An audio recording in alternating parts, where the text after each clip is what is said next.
দাদা চাচা বাবাদের দেখতাম যে মালচ করতে হচ্ছে খড় দিয়ে, যেটা জমিতে মিশে গেলে একটা বিশাল পুষ্টি হইতো জমির। আর এখন এই পলিথিন, যেটা আমাদের পলিথিনের বোঝা সম্পর্কে আমরা তো জানি যে প্রকৃতি কিন্তু একটা মারাত্মক জিনিস।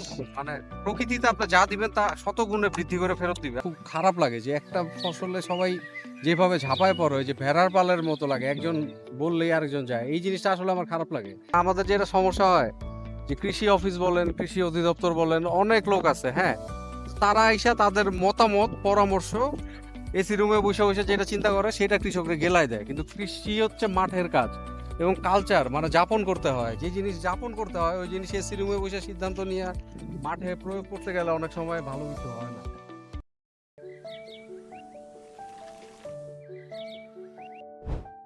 তো আজকে আমরা যাইতেছি ইসরাইল চকে। আমাদের এখানে বেশ বড় একটা চক এটা। এইখানে কৃষক আমাদের জন্য অপেক্ষা করতেছে মরিচের একটা নতুন জাত নিয়ে।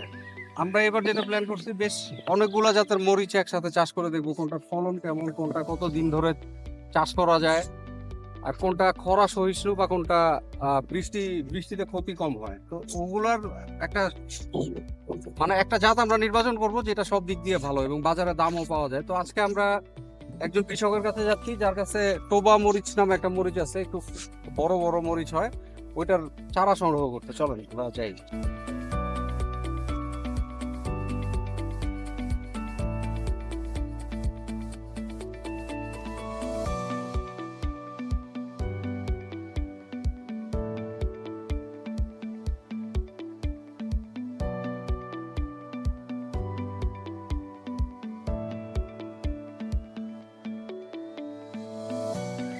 এমনিতেই তাপের চোটে মানুষ থাকতে পারে না, হ্যাঁ।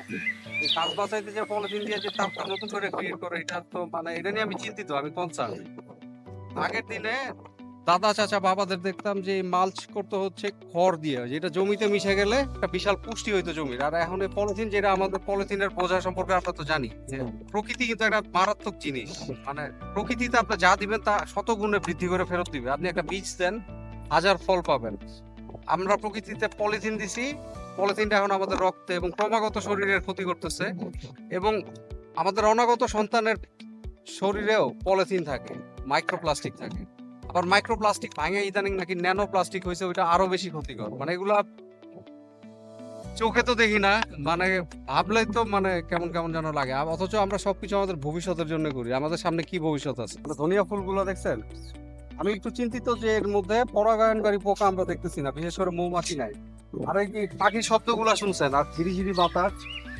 তো আমার লাইফের হাজার হাজার ঘন্টা আমি এইভাবে ক্ষেতের মধ্যে এই বাতাসের জন্য, এই পাখির শব্দ আর এই ধনিয়ার গন্ধের জন্য কাটাই। আমরা একটা চকের ঠিক মাঝখানে বসে আছি। চারদিকে যদি তাকান আপনি দেখবেন যে সবাই খালি বিষের বোতল নিয়ে বিষ ঢালতেছে। তবে এই যে কৃষি ক্ষেতে এই যে ব্যবহৃত বিষগুলা, এর নাকি 1% মাত্র বা 2% ক্ষতিকারক পোকামাকড় গুলা মারে।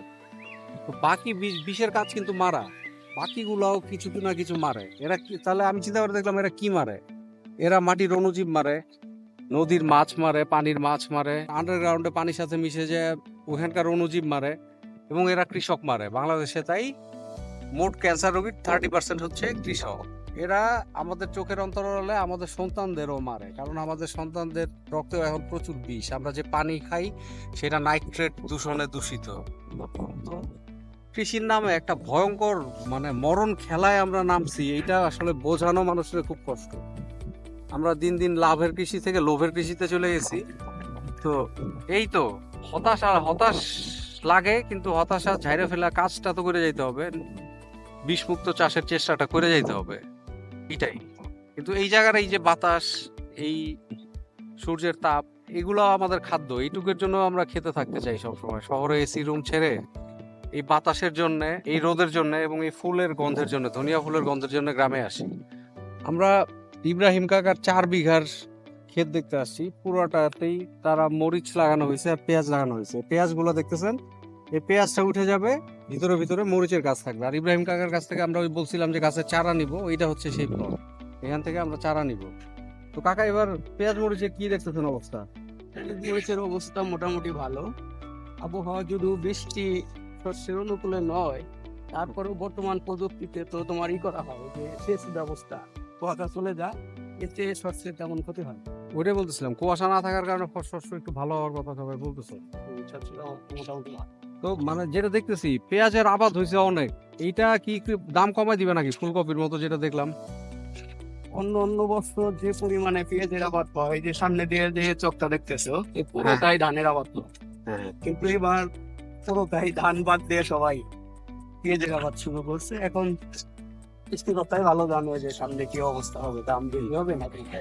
তার মানে কৃষি যারা করে, হ্যাঁ, তাদের এই জিনিসটা একটু খেয়ালে রাখা উচিত যে ঝোঁকে পড়ে সবাই করতেছে, ওইটা করা যাবে না। গত বছর দাম পাইছি, এবারও পামু, এই আশা বোধহয় একটু বোকামি নাকি?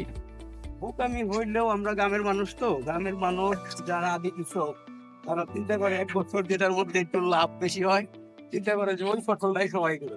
কিন্তু করতে করতে ব্যাপক পরিমাণে হয়ে যায়, যে কারণে লাভের দিকে দেখা যায় যে ওই ফসলটা তেমন ভালো লাভ হয় না। আমার কাছে মানে এই ব্যাপারটা আসলে খুব খারাপ লাগে যে একটা ফসলে সবাই যেভাবে ঝাঁপায় পড়ে, ওই যে ভেড়ার পালের মতো লাগে, একজন বললেই আরেকজন যায়। এই জিনিসটা আসলে আমার খারাপ লাগে। চাচা সামনে আছে তারপরেও বলতেছি, কিন্তু চাচা কিন্তু শুধুমাত্র কৃষক বিষয়টা এরকম না, সে কিন্তু কৃষি বিজ্ঞানের শিক্ষকও। তো চাচা এই ব্যাপারটা কৃষকরা একটু বুঝাই বইলেন যে একটু হিসাবটা মাথায় দিয়েন। আপনি মানে আপনি যদি মাথায় দেন, আপনার কথা লোকজন আমলে নেয়। কৃষকের কথা তো আমরা কেউ শুনি না কখন। মানে আমাদের যেটা সমস্যা হয় যে কৃষি অফিস বলেন, কৃষি অধিদপ্তর বলেন, অনেক লোক আছে, হ্যাঁ, তারা এসে তাদের মতামত পরামর্শ এসি রুমে বসে বসে যেটা চিন্তা করে সেটা কৃষকরা গেলায় দেয়। কিন্তু কৃষি হচ্ছে মাঠের কাজ এবং কালচার, মানে যাপন করতে হয়, যে জিনিস যাপন করতে হয় ওই জিনিস এসি রুমে বসে সিদ্ধান্ত নিয়ে মাঠে প্রয়োগ করতে গেলে অনেক সময় ভালো কিছু হয় না। এটা মানে আমি আমার অবজারভেশন বলি। যাই হোক, দিন শেষে আমরা কৃষকের মঙ্গল চাই, আর মানে কৃষক বাঁচলে দেশ বাঁচবে আর কি। এটা আমার কাছে মনে হয় সবসময়। তো এই যে চাচার ক্ষেতে অলরেডি মরিচগুলো লাগানো আছে, এখান থেকে আমরা নিয়ে চলে যাবো আর কি, এই যাত্রায় নিবো। একটু ফোলা ফোলা মরিচ হয়, ওর বীজ সংগ্রহ করাটা হচ্ছে আমাদের কাজ।